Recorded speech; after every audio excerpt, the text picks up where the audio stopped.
आपको जिंदगी में जो कुछ भी चाहिए या आपकी जो भी समस्या है, आप श्रीमद् भगवत गीता की ये 25 बातें ठीक से सुन समझ लो। आपकी हर इच्छा पूरी होगी, हर मुश्किल आसान होगी और आपका हर दुख दूर होगा। गीता का ये ज्ञान अमृत से भरा है, जो इंसान के मरे हुए मन और जीवन में एक नई जान डाल देता है। मैं गारंटी के साथ ये बात कह सकता हूँ कि जो कोई भी इन 25 बातों को ध्यान से पूरा वीडियो के अंत तक सुनेगा, उसे अपनी हर समस्या का हल मिल जाएगा, उसे वो सब कुछ मिल जाएगा जो वो पाना चाहता है। श्रीमद् भगवत गीता का सबसे पहला उपदेश यह है कि जिंदगी में कभी भी खुद को किसी का मोहताज मत बनाना, क्योंकि जब तक आप किसी के मोहताज नहीं होते तब तक आपको कोई दुख नहीं पहुंचा सकता, कोई आपका फायदा नहीं उठा सकता। जिस इंसान के आप मोहताज हो जाओगे वो आपको एक्सप्लॉइट करना शुरू कर देता है। जिस दिन आपने अपने जीवन को किसी का मोहताज बना दिया, उसी दिन से आपको उसकी गुलामी करनी पड़ती है। औरों की तो छोड़ो, जो लोग अपने नौकरों के, काम वाली बाइयों के मोहताज हो जाते हैं तो उनका सब कुछ सहना शुरू कर देते हैं, क्योंकि उन्हें पता होता है कि आपका काम उनके बिना चल ही नहीं पाएगा और आप खुद से खुद का काम कर नहीं पाएंगे और दूसरा कोई आपको मिल नहीं रहा तो उनका आपको परेशान करना शुरू हो जाता है। लेकिन जब उन्हें ये समझ आता है कि आप अपना काम खुद कर सकते हैं, आपको दूसरे 1000 ऑप्शन मिल सकते हैं, तो वो चुपचाप अपना काम करेंगे। अब अगर आप कोई ऐसी नौकरी करते हैं जहां आपके बॉस के गलत होते हुए भी आप उसका टॉर्चर सहते रहते हैं, तो आपको पता होता है कि आप उसके मोहताज हैं और वो उसका पूरा फायदा लेता है। और तो और जिस घर परिवार में आप रहते हैं, अगर वहां भी आप किसी के मोहताज हैं तो वो आपको पूरा चूस लेता है, क्योंकि वहां आप 24 घंटे रहते हैं, कहीं और जा ही नहीं सकते। आपके सर पे चढ़ के नाचेगा वो इंसान और आपको पूरी तरह से अपने कंट्रोल में रखेगा। लोगों को बहुत मजा आता है अपने से कमजोर इंसान को अपने कंट्रोल में रखने के। आप चाहे 1000 उनके लिए अच्छा करो, चाहे हर वो काम करो जिससे उन्हें खुशी मिले, पर ऐसे लोग आपकी गर्दन को दबा के रखते हैं। आप में अगर कुछ प्रतिभा है तो आपके पंख ही काट दिए जाएंगे। हर वो कोशिश की जाएगी आपके साथ जिससे आप जिंदगी में कभी आगे ही ना बढ़ पाओ। किसी का मोहताज होना मर जाने से भी बदतर होता है। मोहताजी आपको गुलाम बनाकर रख देती है। आपने कभी गौर किया कि आपकी जिंदगी वही लोग खराब करते हैं जिनके आप मोहताज हो जाते हैं। आपका सारा दुख वहीं से आता है जिसके आप मोहताज होते हैं। मोहताजी सिर्फ शरीर या काम की नहीं होती, सबसे बड़ी मोहताजी मन की होती है कि जिंदगी में कोई हमें चाहिए, हमें संभालने के लिए, नहीं तो हम खुश नहीं रह पाएंगे। अकेलापन लोगों से झेला नहीं जाता है। फिर कई बार आप ऐसे लोगों से जुड़ जाते हैं जो आपकी इस मन की मोहताजी का पूरा फायदा उठाते हैं। आप उनसे रिश्ता इसीलिए जोड़ते हैं ताकि आपकी जिंदगी में थोड़ी खुशी आए, पर वो लोग आपको खून के आंसू रुलाते हैं, आपकी पूरी जिंदगी नर्क बना देते हैं। याद रखना एक बात, माँ बाप के अलावा ऐसा दुनिया में आज तक कोई पैदा नहीं हुआ है कि आप जिसके मोहताज हों और वो आपका फायदा ना उठाए। इसीलिए जिंदगी में कभी भी खुद को किसी का मोहताज मत बनाना। श्रीमद् भगवत गीता का दूसरा उपदेश ये है कि जब भी जिंदगी में खुद को अकेला महसूस करो, तब इस सच्चाई को ठीक से समझ लेना कि आप दुनिया में अकेले ही आए थे और अकेले ही जाओगे। वास्तविकता में यहाँ कोई आपका अपना नहीं है। एक दिन तो जो माँ बाप हमें जन्म देते हैं वो भी हमें अकेला छोड़ के चले जाते हैं, तो औरों से तो उम्मीद ही क्या करना। यदि कोई आपका साथ छोड़ दे तो याद रखना कि वो ईश्वर सदा आपके साथ है, वो कभी आपका साथ नहीं छोड़ता। गीता में श्री कृष्ण ने अर्जुन से कहा कि चाहे कोई मनुष्य मुझे माने या ना माने, लेकिन मैं इंसान का साथ कभी नहीं छोड़ता, क्योंकि ये सब मेरी ही संतानें हैं। ममैवांशो जीवलोके जीवभूत सनातना मनश्ष्ठानि इंद्रियाणि प्रकृति स्थानि कर्षति। इंसान को ईश्वर का ही अंश कहा गया है, इसलिए मनुष्य को ईश्वर की संतान कहा जाता है। इसीलिए आपको अकेलेपन से कभी दुखी नहीं होना चाहिए, कभी डरना नहीं चाहिए, बल्कि किसी गलत इंसान के साथ रहने से डरना चाहिए। एक कहावत है कि something is better than nothing, कि कुछ नहीं होने से कुछ होना बेहतर है। लेकिन एक और कहावत है कि nothing is better than nonsense, कि नॉनसेंस लोगों के साथ रहने से अच्छा है आप अकेले ही रहो। इसीलिए गीता का ये उपदेश हर इंसान के लिए बहुत जरूरी है जो खुद को अकेला समझकर दुखी हो जाते हैं। इसीलिए अकेलेपन से डरना, दुखी होना छोड़ दो, क्योंकि यहाँ कोई किसी का नहीं होता। गीता का तीसरा उपदेश ये है कि जीवन में जब भी कोई मुश्किल आए तो हिम्मत मत हारो, बस थोड़ा धीरज रखो। जो लोग मुश्किल वक्त में खुद को थोड़ा संभाल कर धीरज रखते हैं वो हर मुश्किल को आसानी से पार कर जाते हैं। एक राजा अपने गुरुजी के पास गया और उसने गुरुजी से जाकर बोला कि ऐसे तो राज्य में हर प्रकार की खुशहाली है, पर वक्त का कोई भरोसा नहीं है। अगर कभी जिंदगी में कोई मुश्किल वक्त आए, कोई बुरा वक्त आए, तो उस वक्त के लिए मुझे कोई मंत्र दीजिए, कोई शिक्षा दीजिए, कोई उपदेश दीजिए कि उस बुरे वक्त से कैसे बाहर निकलना है। तो गुरुजी ने उसे एक तावीज बांध कर दे दिया और राजा से कहा कि इस तावीज में मैंने एक मंत्र लिख कर रखा है। जब तुम्हारी जिंदगी में बहुत बुरा वक्त आए और तुम्हें लगे कि इससे बुरा तो अब कुछ हो ही नहीं सकता, उस समय पे ये तावीज खोल के तुम इस मंत्र को पढ़ लेना, तुम्हारे अंदर बहुत शक्ति आ जाएगी। और एक दिन ऐसा हुआ भी कि उस राजा के राज्य पे किसी दूसरे राजा ने आक्रमण कर दिया और इस राजा की ऐसी स्थिति हुई कि उसे अपना राज्य छोड़कर, पूरे शहर को छोड़कर अपने कुछ लोगों के साथ भागना पड़ा।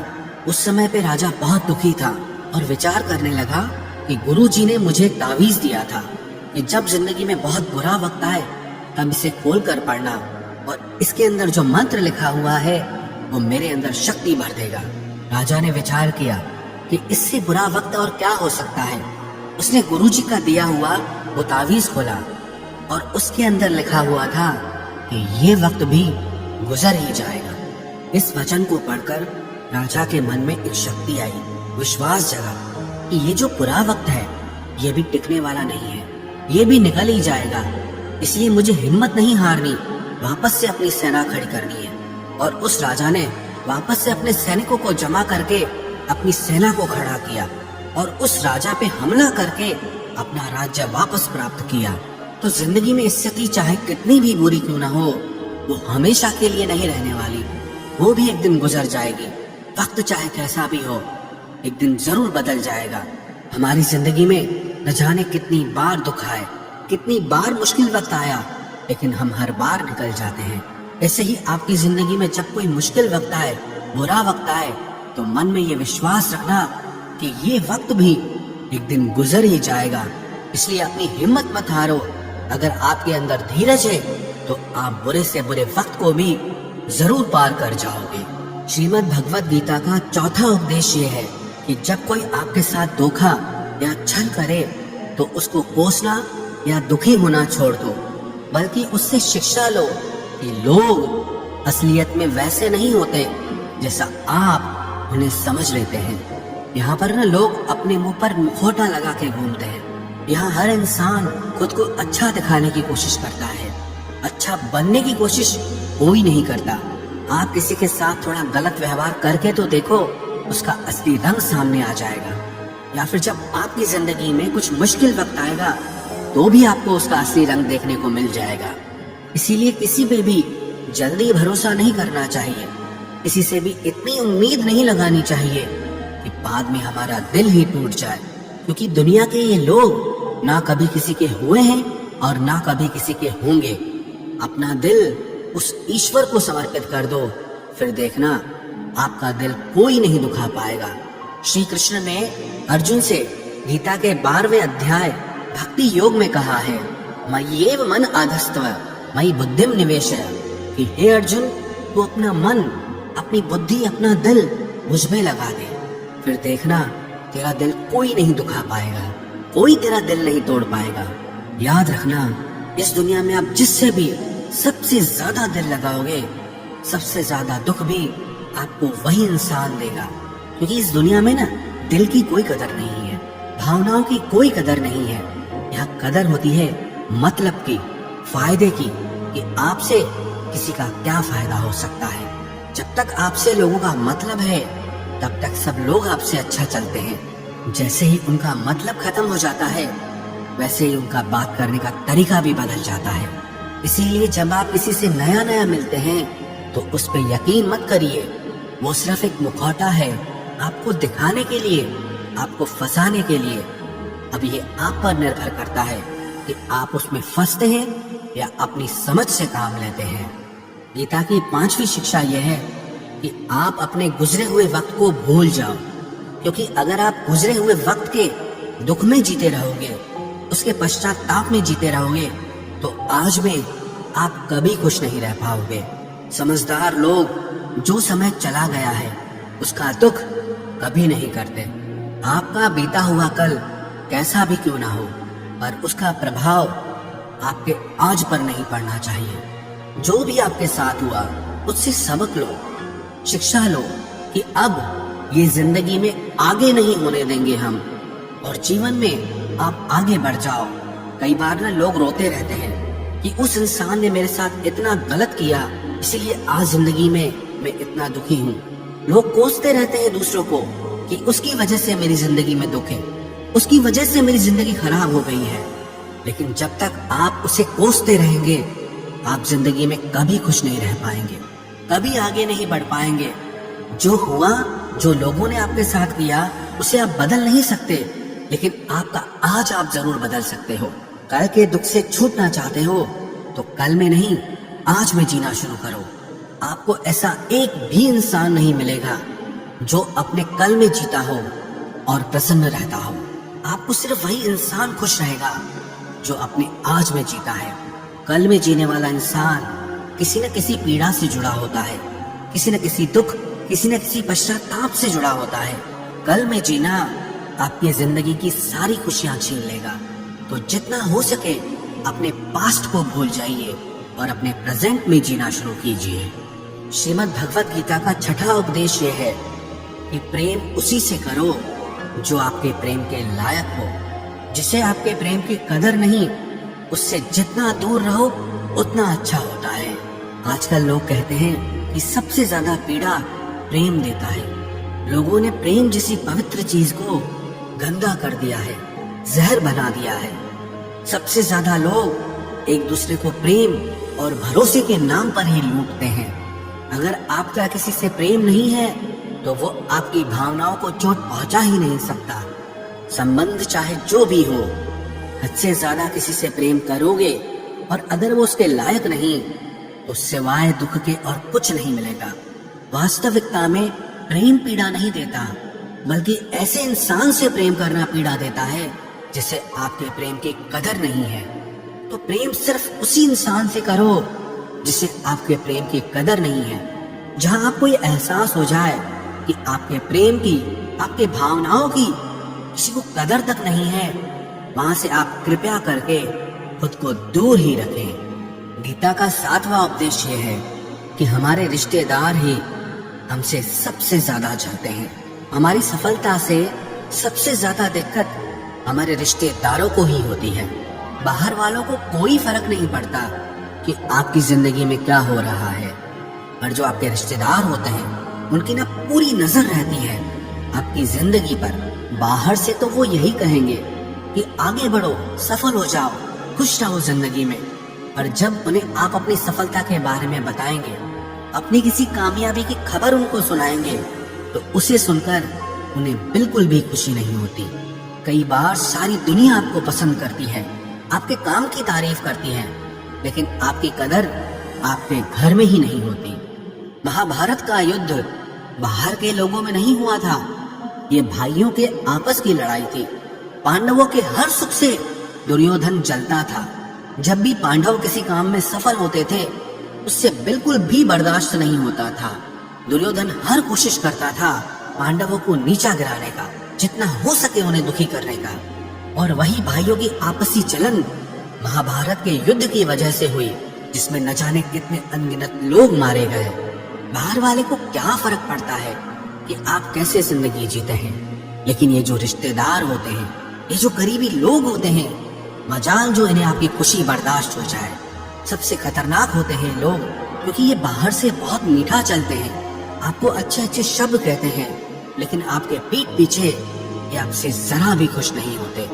तो इसीलिए किसी को भी अपना समझने से पहले आप ये जरूर चेक कर लें कि वो सच में आपका अपना है या सिर्फ अपनेपन का दिखावा हो रहा है। गीता का 8वां उपदेश ये है कि आज के युग में बहुत ज्यादा अच्छे मत बनो, नहीं तो ये दुनिया आपको लूट के कंगाल कर देगी।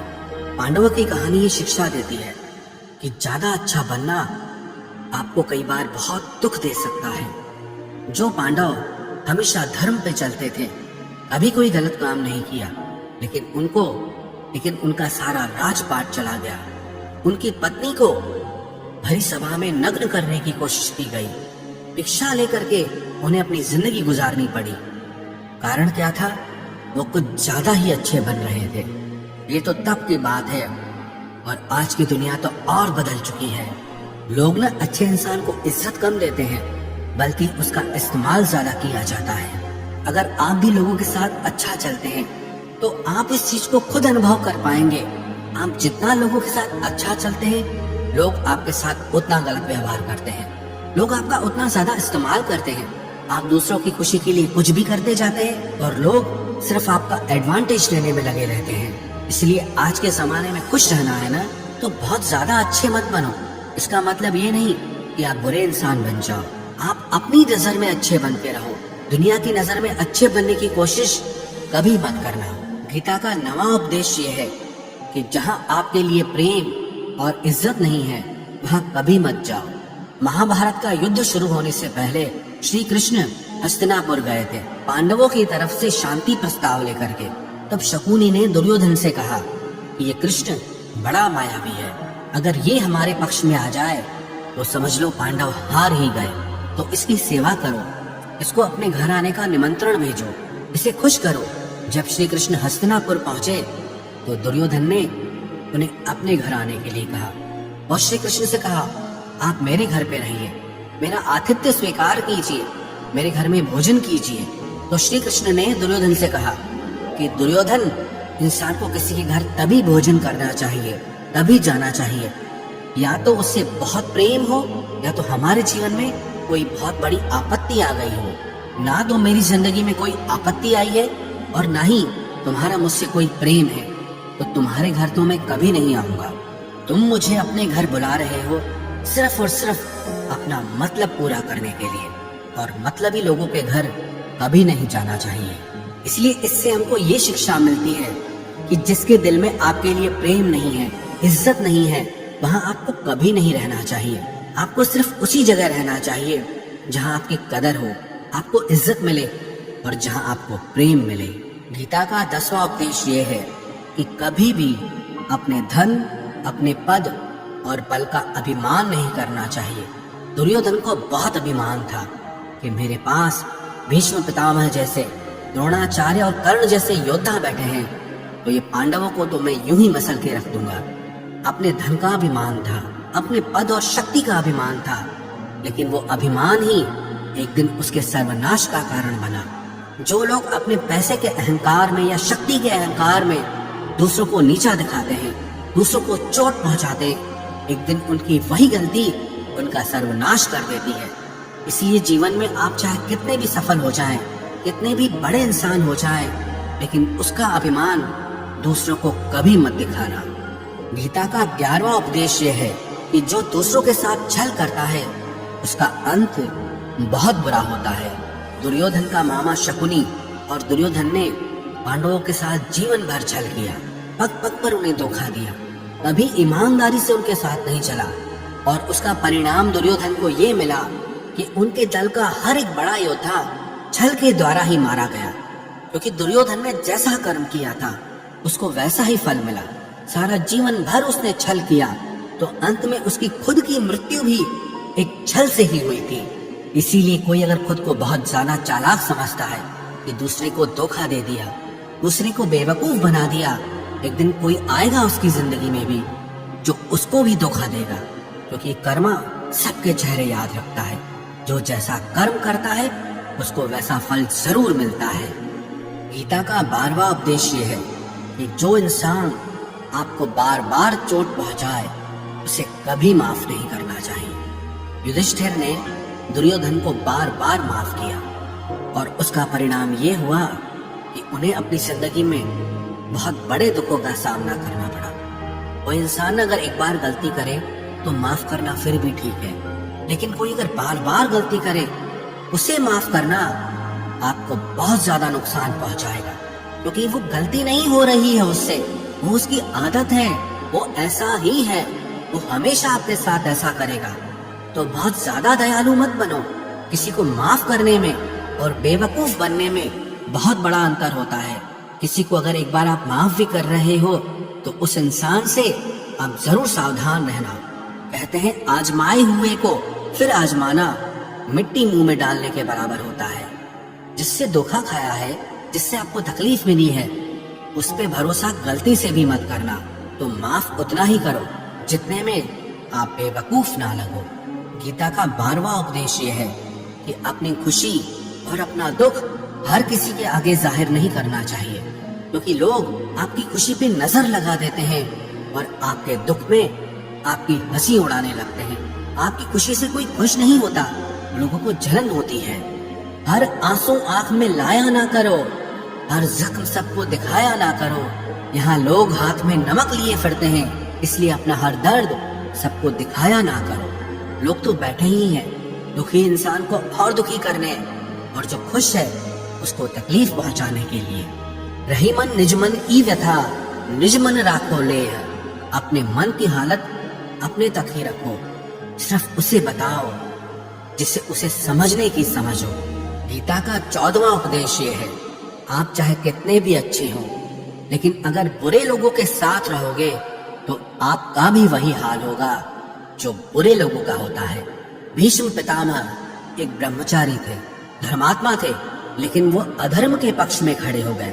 द्रोणाचार्य भी एक ब्राह्मण थे, लेकिन वो अधर्म के पक्ष में खड़े हो गए। तो अंत में उनका वही हाल हुआ जो एक अधर्मी इंसान का होता है। उनको मृत्यु के समय भयानक पीड़ा का सामना करना पड़ा। इसलिए गलत संग में कभी नहीं रहना चाहिए, क्योंकि कई बार आपको उनके संग में रहने की वजह से उनके ही कर्मों की सजा मिलने लगती है।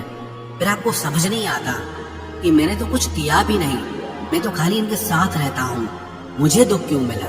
बुरे लोगों का संग आपकी जिंदगी में कभी खुशी नहीं लाएगा, इसलिए हमेशा अच्छे संग में रहना चाहिए।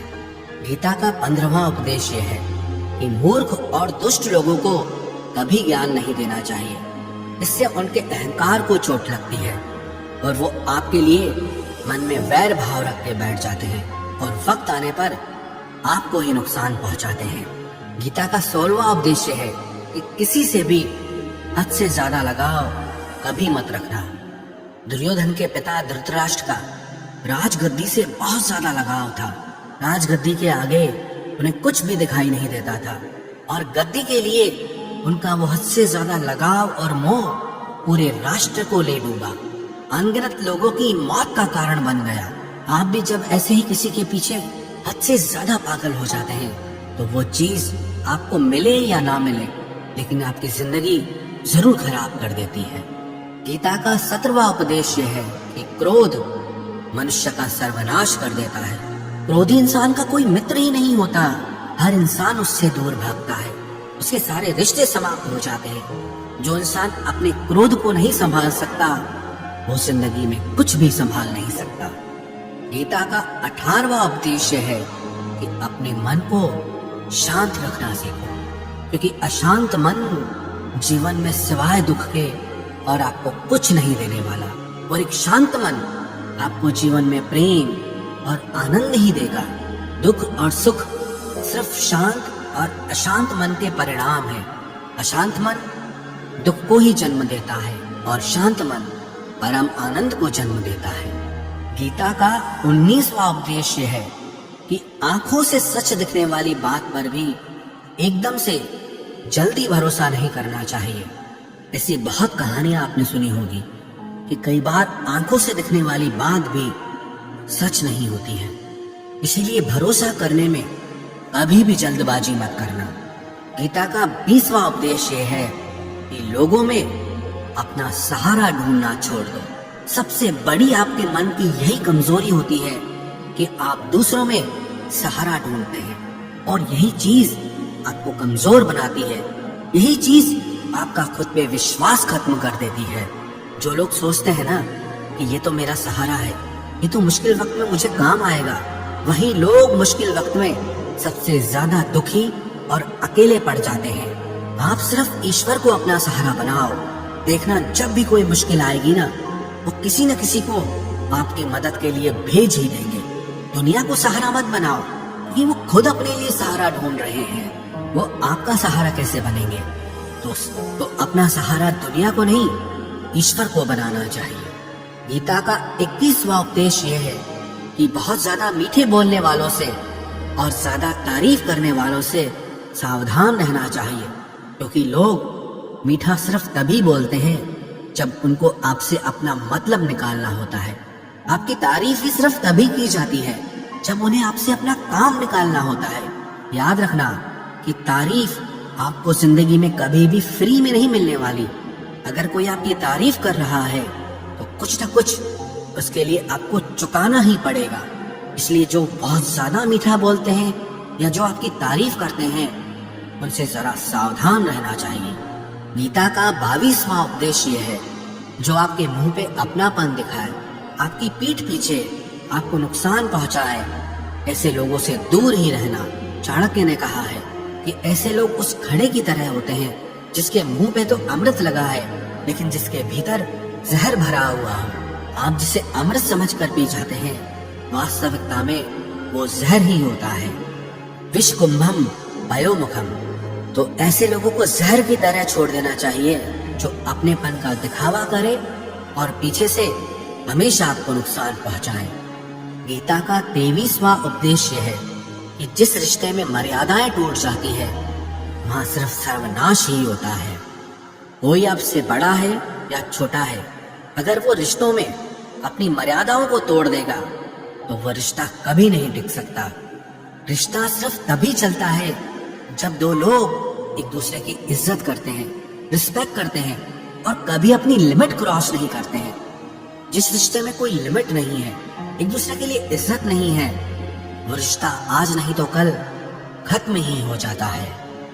गीता का 24वां उपदेश यह है कि जीवन में कई बार नया शुरू करने के लिए पुराने को पूरी तरह से मिटाना पड़ता है। श्री कृष्ण से कुंती ने पूछा था कि हे कृष्ण, क्यों तुमने इतना बड़ा महायुद्ध करवा दिया? तो श्री कृष्ण ने बोला कि अधर्म बहुत बढ़ गया था और इस अधर्म का पूरी तरह से नाश करने के लिए, एक नए युग को लाने के लिए पुराने का सर्वनाश करना बहुत जरूरी होता है। जब कोई बिल्डिंग पूरी तरह से भंगार हो जाती है, बहुत पुरानी हो जाती है, तो उसे पूरी तरह से तोड़कर फिर से नवनिर्माण होता है। ऐसे ही आपके जीवन में भी आपको कुछ नया करना है तो पुराने को पूरी तरह से मिटाना होगा। गीता का 25वां उपदेश यह है कि इंसान ही आजकल इंसान का दुश्मन हो गया है। चाहे आप बिजनेस में देख लो, चाहे आप रिश्तों में देख लो, किसी भी फील्ड में आप देख लो, इंसान ही इंसान को नुकसान पहुंचा रहा है। इतना कंपटीशन बढ़ गया है, इतनी चोरियां बढ़ गई है, इतना क्राइम बढ़ गया है। शास्त्रों में जो कलयुग के लक्षण लिखे गए हैं ना, कि एक दिन इंसान ही इंसान को खाएगा, वो समय तो आ गया है। इंसान ही तो इंसान को खा रहा है, एक दूसरे का बिजनेस खा रहा है, एक दूसरे की नौकरियां खा रहा है, एक दूसरे की जिंदगी की खुशियां खा रहा है। इंसान जो दुखी है उसे और दुखी करो, जो खुश है उसे परेशान करो। यही तो हो गया है आजकल। कहने को तो सब इंसान है, लेकिन इंसानियत कहीं दिखती ही नहीं है। एक सेठ के घर से एक भिखारी निकल रहा था। उसने उस सेठ से कहा कि मुझे एक गिलास पानी पिला दीजिए, बहुत प्यास लगी है, बहुत दूर से पैदल चल के आया हूँ, मेरे प्राण निकल रहे हैं। तो वो सेठ बोला कि अभी आदमी नहीं है, आदमी आ जाए आपको पानी दे दिया जाएगा। थोड़ी देर बाद उस भिखारी ने सेठ से कहा, आप कृपया करके मुझे एक गिलास पानी पिला दीजिए, मैं चला जाऊंगा, मेरे प्राण निकल रहे हैं और आसपास में किसी का घर भी नहीं दिख रहा। तो उस सेठ ने कहा, मैंने कहा ना कि आदमी आने वाला है, वो आ जाए तो आपको पानी मिल जाएगा। फिर वो भिखारी उस सेठ से कहने लगा कि तुम खुद ही आदमी क्यों नहीं बन जाते, थोड़ी देर के लिए तुम ही आदमी बन जाओ। आजकल यही हो गया है। यहाँ कोई आदमी बनने को तैयार ही नहीं है। बस लोग एक दूसरे को नोचने में लगे हैं, एक दूसरे का फायदा उठाने में लगे हैं। इसलिए ही कलयुग को मतलबी युग कहा जाता है।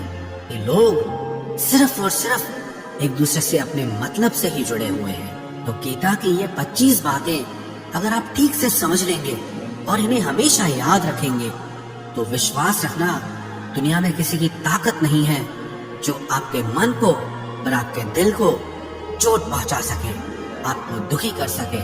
ये 25 शिक्षाएं अगर आप हमेशा याद रखोगे तो जिंदगी में हमेशा खुश रहोगे।